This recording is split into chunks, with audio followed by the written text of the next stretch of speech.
क्या आपको अभी से गर्मी का एहसास होने लगा है?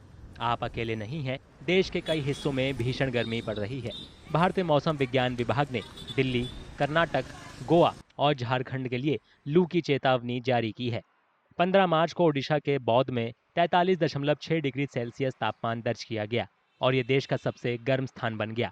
इसके बाद ओडिशा का ही झारसुगुड़ा और बोलनगीर का स्थान रहा। जानकारों का मानना है कि मार्च में ही पारा लगातार चढ़ने की वजह जलवायु परिवर्तन, मौसम के पैटर्न में बदलाव, धरती के तापमान में बढ़ोतरी और शहरीकरण भी है।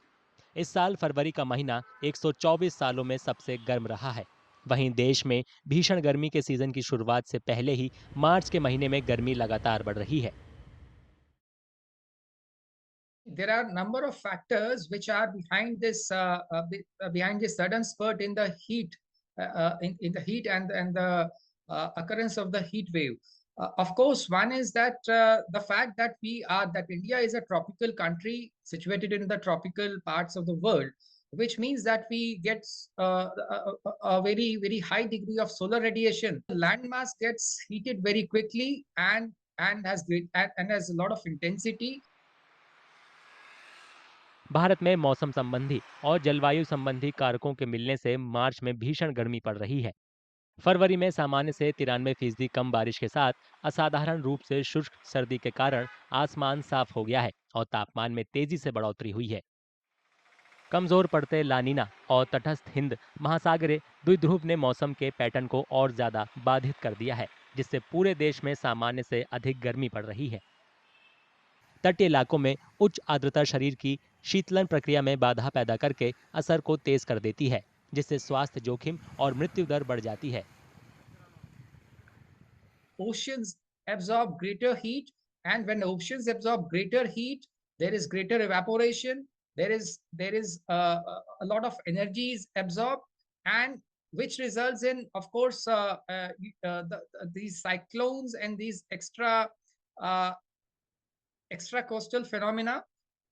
And whenever there is these kind of cyclones, there is greater atmospheric this moisture in the atmosphere, of course greater release of energy, which also causes like lot of warming and other incidents to experience in the areas which are near.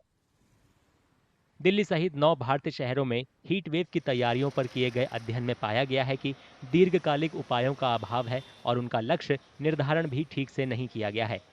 इसमें प्रभावी heat action plan, जलवायु के प्रति संवेदनशील जिलों में वित्त पोषित विशेषज्ञ भूमिकाओं और भारत की गर्मी सहने की क्षमता को बढ़ाने के लिए स्थानीय अधिकारियों को ट्रेनिंग देने की सिफारिश की गई है।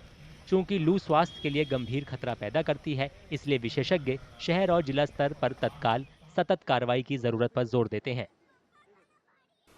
So we need vulnerability mapping to be done very urgently in every town and city as well as in every district, which means that so that the authorities know exactly where are the vulnerable spots and who are the people who are vulnerable.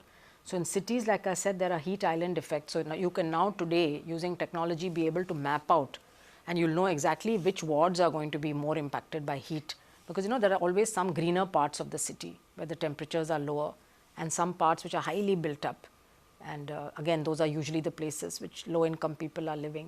So then you have to focus more attention there, prepare your health system, train the health workers, make sure that you have supplies in your health system, that you have ice, you have saline, you have cool rooms if possible, to put the people who come with a heat cramps.